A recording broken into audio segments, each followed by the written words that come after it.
All we're doing is learning to respond to a stimulus that's going on around us.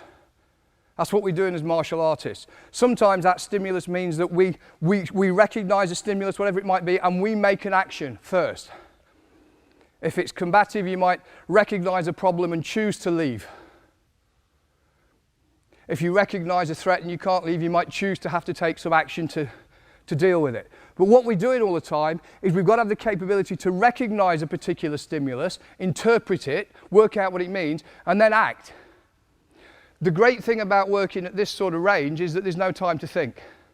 So my training partners, in this case Eddie, is actually teaching me, giving me time to practice not thinking and shutting up. And that silent state is the state out of which everything grows.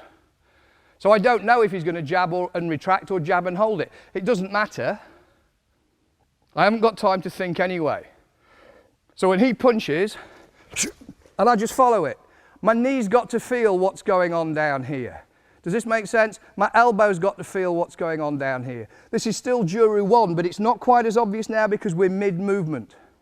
And I said in lesson 2, several months ago now, that actually movements occur throughout the transition between A and B, not the end positions and the start positions. It's the transition where everything happens. And we're in a transitional place. And because my elbow is feeling something, and my knee is feeling something, and my hand's hitting under his nose here, and this hand's covering this, I can throw him and break him and put him onto my knee all at the same time here.